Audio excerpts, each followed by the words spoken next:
Hello hi friends, ഇന്ന് എനിക്ക് ഒത്തിരി സന്തോഷമുള്ള ദിവസമാണ്. കാരണം എന്തെന്ന് വെച്ചാൽ ഇന്ന് നമ്മുടെ കുറേ നാളുകൾക്ക് ശേഷം നമ്മുടെ തോട് ഇങ്ങനെ ഇതായിട്ട് നല്ല മഴയൊക്കെ പെയ്തു. അങ്ങനെ മലയിൽ നിന്നും തേക്കുമല എന്ന് പറയും, അങ്ങനെ തേക്കുമലയിൽ നിന്നും തേക്കുമല, പിന്നെ ഇത് എന്താ പറയുക, താമരക്കുളം, അങ്ങനെയൊക്കെ ഒരുപാട് പേരുകളുണ്ടെങ്കിലും നമുക്ക് വരുന്നത് തേക്കുമല എന്ന് പറഞ്ഞ സ്ഥലത്തുനിന്ന് ഇങ്ങനെ വെള്ളം മഴ പെയ്യുന്ന സമയത്ത് വെള്ളമെല്ലാം ഇങ്ങനെ ഒലിച്ച് വരും. അത് ഇതിൽ നിന്ന് കുന്നിൻ മുകളിൽ നിന്ന് വരുന്ന വെള്ളമാണേ.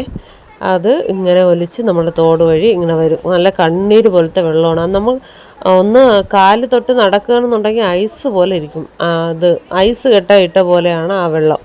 കാരണം അത്രയും ശുദ്ധമായ വെള്ളമാണ്. അതുമാത്രമല്ല, ഇവിടുത്തെ പ്രത്യേകത എന്ന് വെച്ച് കഴിഞ്ഞാൽ ഒരു പൊടി അഴുക്കോ ചവറോ ഒന്നും ഇവിടെ ആരും ഇടത്തില്ല. ഇട്ട് കഴിഞ്ഞാൽ അന്നേരം തന്നെ നമ്മൾ പഞ്ചായത്തിൽ അറിയിച്ച് അതിനൊരു പരിഹാരമുണ്ട്. അതുകൊണ്ട് എല്ലാവരും, ഇവിടെയുള്ള നാട്ടുകാരെല്ലാവരും വൃത്തിക്ക് സൂക്ഷിക്കും. കാരണം എന്ന് വെച്ച് കഴിഞ്ഞാൽ ഒരു ചപ്പോ ചവറോ അല്ലെങ്കിൽ എന്താ ഒന്നും ഇടത്തില്ല. നല്ല കണ്ണീര് പോലത്തെ വെള്ളമാണ് ഇത്. നമുക്ക് ഈ വെള്ളം വേണമെങ്കിൽ കുടിക്കാം, കുടിക്കുന്നതിൽ തെറ്റൊന്നുമില്ല. കാരണം കെട്ടിക്കിടക്കുന്ന വെള്ളമല്ല ഇത്. തോട്ടിലൊട്ടും വെള്ളമില്ലായിരുന്ന സമയത്ത് നമുക്ക് ഇതിപ്പോൾ മഴ പെയ്ത് അടുപ്പിച്ച് കുറച്ച് ദിവസം മഴ പെയ്ത സമയത്ത് നമുക്ക് വന്ന വെള്ളമാണ്. എന്ന് വെച്ചാൽ കണ്ടോ വെള്ളം എന്ത് വൃത്തിയെന്ന് നോക്ക്. ആ വെള്ളത്തിൽ കൂടെ നടക്കുമ്പോൾ തന്നെ എന്ത് വൃത്തി. ഒരു പ്ലാസ്റ്റിക്കോ ഒരു ചപ്പോ ചവറോ ഒന്നുമില്ല, ഫുള്ള് നീറ്റാണ്. അതിന് നമ്മുടെ നാട്ടുകാർ സമ്മതിക്കണം. കാരണം എന്ന് വെച്ച് കഴിഞ്ഞാൽ അവർ അത്രയും കെയറിങ്ങോട് കൂടിയാണ് നമ്മുടെ തോടും കാര്യങ്ങളും എല്ലാം നോക്കുന്നത്. കാരണം ഒരാൾ ചെയ്താൽ മതിയല്ലോ, കുപ്പിയോ പ്ലാസ്റ്റിക്കോ എന്തെങ്കിലും വലിച്ചെറിഞ്ഞ് കഴിഞ്ഞാൽ അത് മറ്റൊരാൾ കണ്ട് ചെയ്യും. പക്ഷേ ഇത് അങ്ങനെയൊന്നും ആരും ചെയ്യത്തില്ല. അവർക്ക് സ്വയം ഒരു തോന്നലുണ്ട്. കാരണം നമ്മുടെ നാടല്ലേ, നമ്മുടെ നാട് വൃത്തിയായിരിക്കണം, അതാണ് എല്ലാവരുടെയും ഇഷ്ടം. അതുപോലെയാണ് എല്ലാവരും അതുപോലെ നന്നായിട്ട് സൂക്ഷിക്കുന്നുണ്ട്.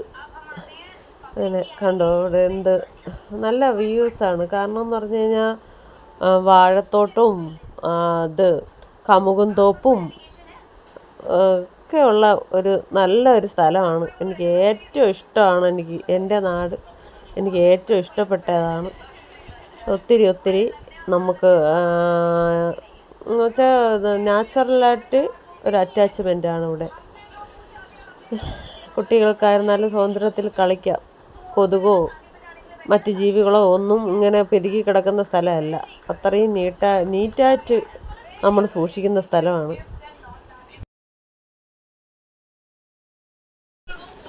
അതുപോലെ തന്നെ കുറച്ച് ചെടി, നമുക്ക് കുറച്ച് ചെടി നട്ടായിരുന്നു. അതിൽ ഇന്ന് ഒത്തിരി പൂ വന്നു.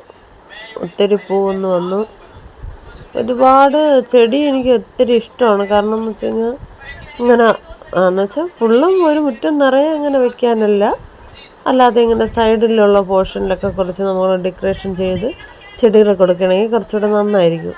അതുപോലെ ഇത് കണ്ടോ, നമ്മുടെ കാട്ടു പൂവാണേ.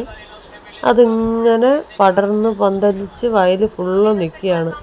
ആ പൂ ഇങ്ങനെ മഞ്ഞപ്പൂ നമ്മൾ നിറച്ച് നിൽക്കുകയാണ്. മഞ്ഞപ്പൂ എന്ത് രസമാണെന്നറിയാമോ ഇത്.